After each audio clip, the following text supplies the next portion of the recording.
Oi, gente, tudo bem? Mais uma aulinha de português aqui no LP Facinho. Hoje a gente vai falar de semântica. Então tá aqui, ó. Semântica significa semia, vem de semia, né? É o significado das palavras, as palavras como elas estão dentro de um contexto. Então, assim, a semântica ela é uma área da gramática que vai estudar sempre a palavra contextualizada, quer dizer, a palavra inserida dentro de um contexto, o que é que ela significa ou não significa. Para isso, como sempre, eu vou compartilhar a tela com vocês. Vou abrir aqui os meus slides para que vocês possam acompanhar. Lembrando, tá, gente? Os slides, eles sempre ficam disponíveis para vocês poderem fazer o download. Logo abaixo na descrição do vídeo tá lá o material, é só acessar bem tranquilo, fazer o material, o download do material, pode compartilhar com os seus colegas, se precisar. Só peço para vocês que, se gostarem da aula, achar rápido e fácil, compartilha com todo mundo e dá um curtir no vídeo, né? Se inscreve no canal, que sempre tem aula nova de português, beleza?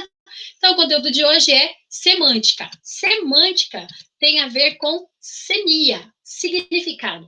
A semântica é a parte da gramática que estuda o sentido das palavras, das expressões, frases, unidades maiores da comunicação verbal e o significado que essas expressões podem ter, os significados que lhes são atribuídos. Então, essa é só uma definição.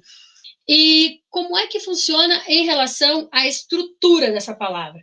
Os meus prefixos, os meus sufixos, o radical, ele faz parte da composição de qualquer termo na língua portuguesa, né?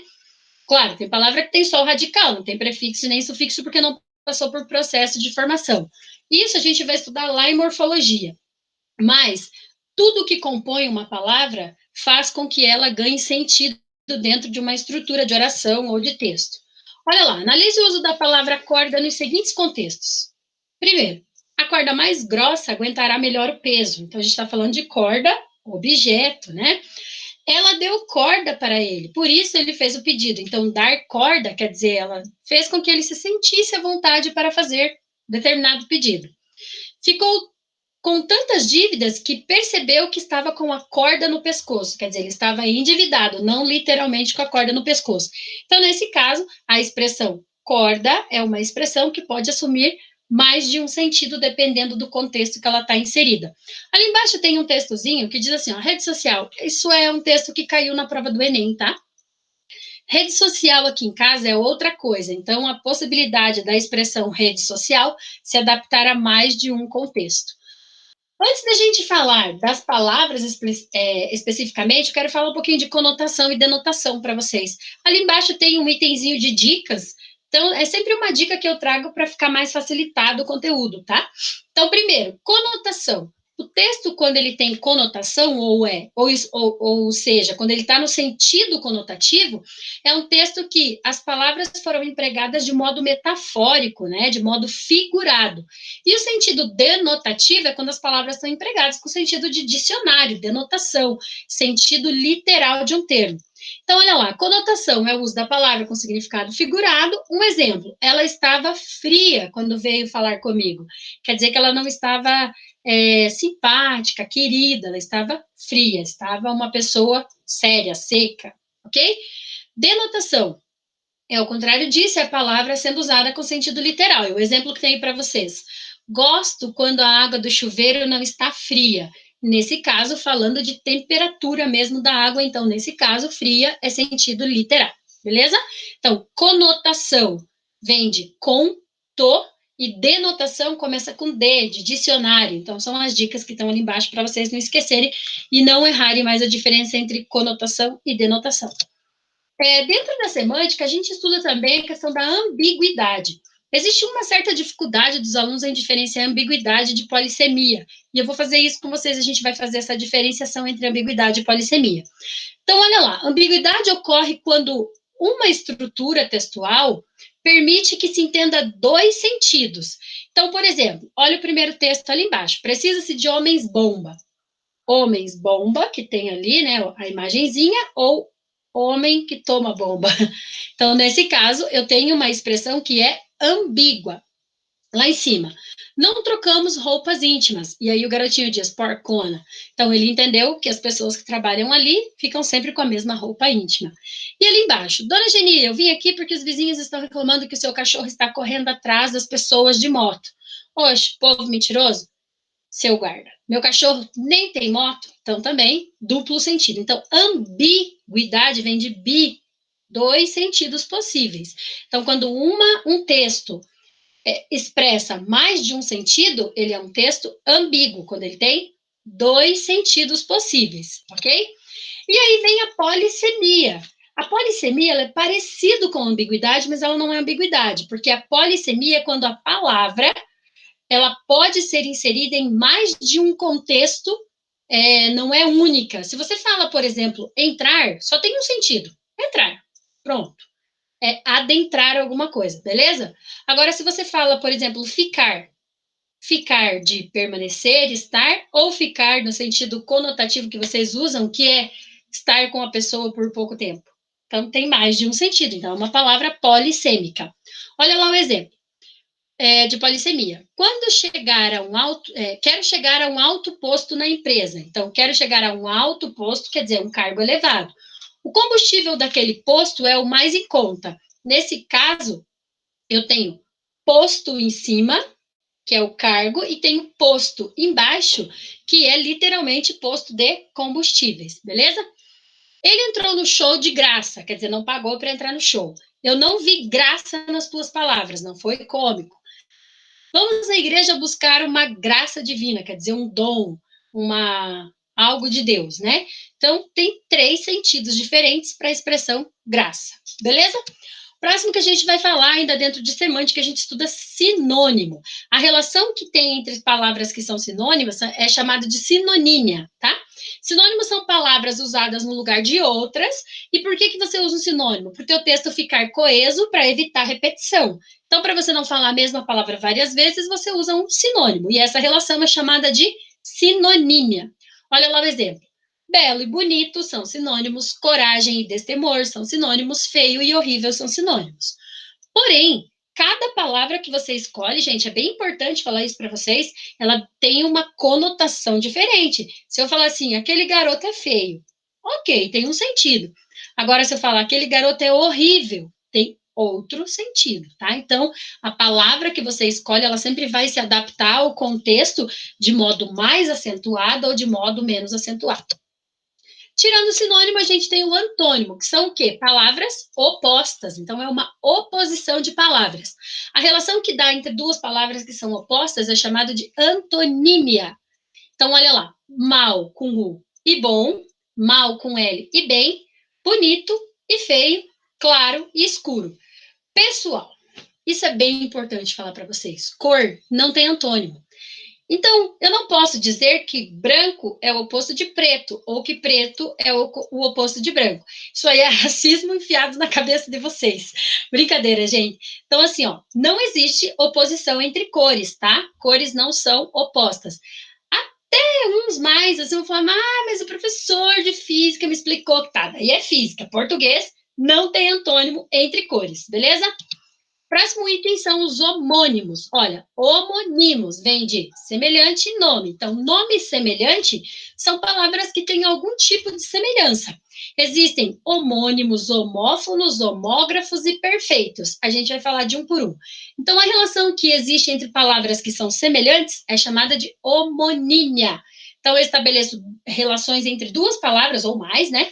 E mesmo que elas tenham sentidos diferentes, elas são palavras homônimas, porque alguma coisa nelas é parecido, tá? Então, o primeiro que a gente vai ver é homônimo homógrafa. Ó, homografa, semelhante na grafia. Então, homônimos homógrafos são palavras que têm a grafia parecidas ou iguais. Olha lá, quando são escritas de modo igual, mas com pronúncias diferentes. Exemplo, almoço, substantivo, né? Hoje o almoço estava muito bom. E almoço, que é o verbo. Me espere, porque eu almoço com você hoje.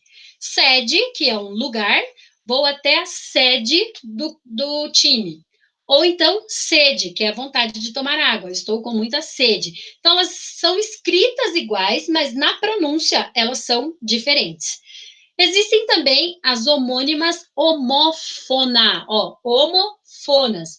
Vem de semelhança fonética. Então, o som é igual, mas a grafia é diferente. Exemplo, sessão com SS e sessão com C.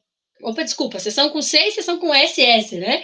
Então, a primeira ali começa com C e tem SS depois. A segunda tem S no começo e SS depois, tá? Então, tem diferença entre uma e outra. O sentido delas é diferente, né? Então, apesar de falar sessão, a grafia delas é diferente. A palavra concerto de roupas é com S e concerto musical, que é escrito com C, beleza? E tem as palavras que são homônimas perfeitas. O que são homônimas perfeitas?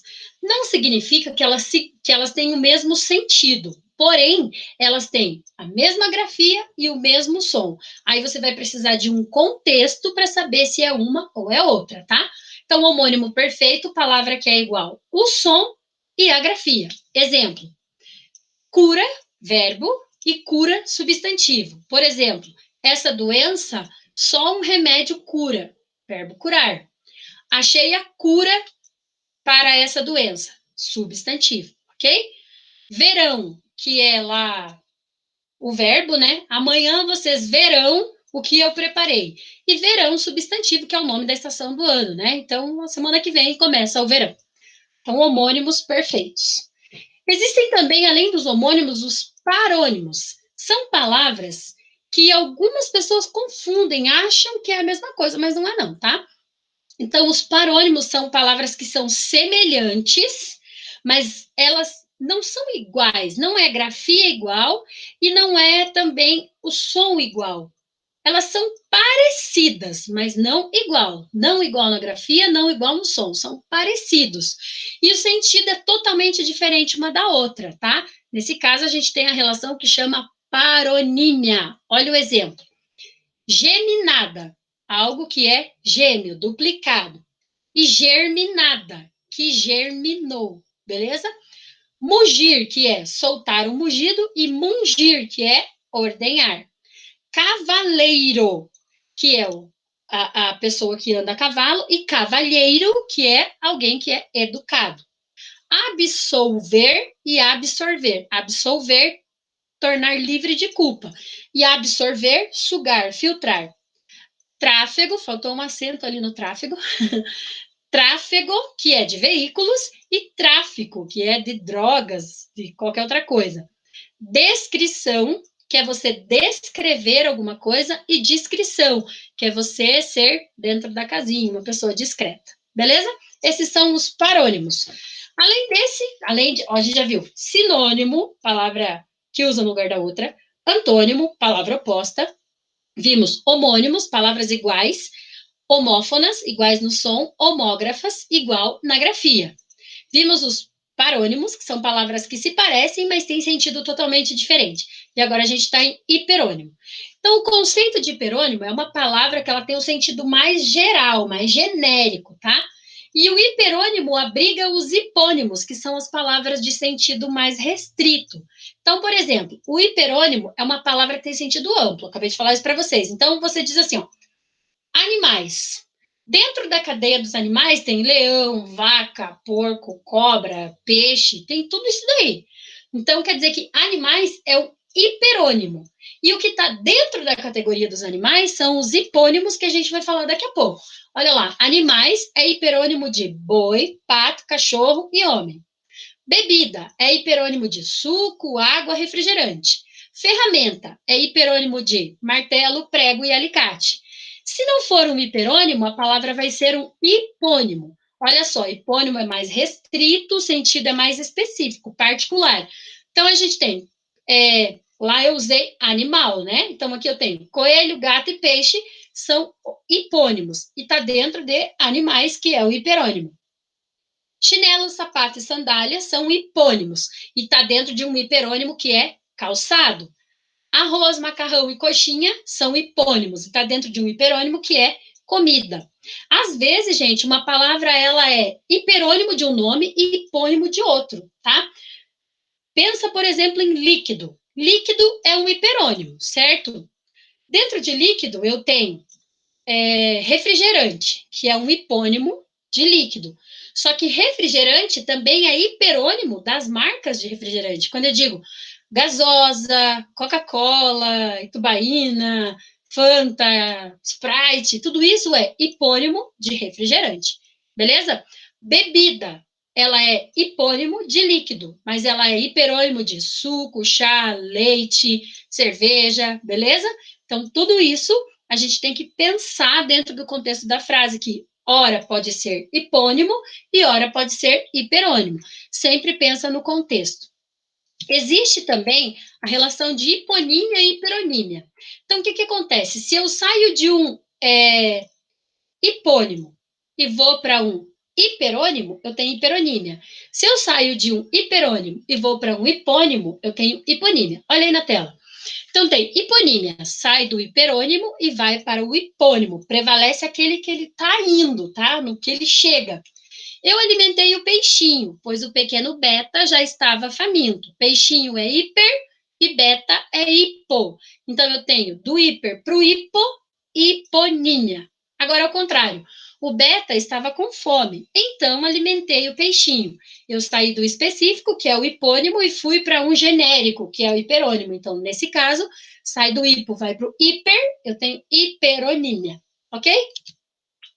Vamos sintetizar um pouquinho tudo isso que a gente viu. Então, semântica vem de semia, significado, que é um ramo da gramática que estuda o sentido das palavras contextualizadas. Ambiguidade é quando dentro de um texto eu tenho um duplo sentido contextual. Polissemia, capacidade de uma única palavra aparecer em mais de um contexto. Felicidade e alegria são palavras sinônimas, porque uma substitui a outra. Felicidade e tristeza são palavras antônimas, porque uma é o oposto da outra. Cede teu lugar, vou à sede. Palavras que têm grafia, que tem som igual, ó, cede teu lugar, vou à sede. Nesse caso, elas têm som igual, grafias diferentes, então elas são homônimas. Lembrando, eu tenho homônimo homógrafo, homônimo homófono. Homógrafo, grafia igual. Homófono, som igual.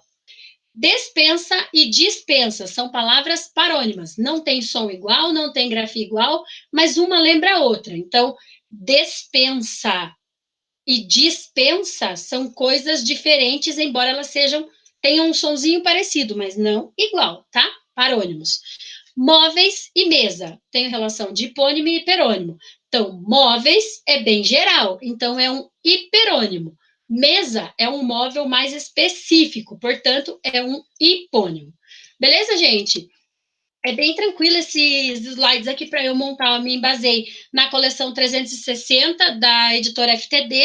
É um material bem bom, se vocês quiserem dar uma olhadinha depois, compõe a grade lá no ensino médio, tá? Tem ali embaixo para vocês também disponibilizado a fonte. Se quiser dar uma pesquisada, não tem problema, fica à vontade. Lembrando para vocês, toda semana eu vou tentar postar uma aulinha nova de conteúdo nesse momento aí que vocês estão estudando à distância, né? É bem importante.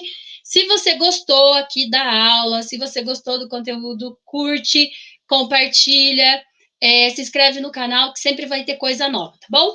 Obrigada. Semântica é fácil e LP é facinho. Até!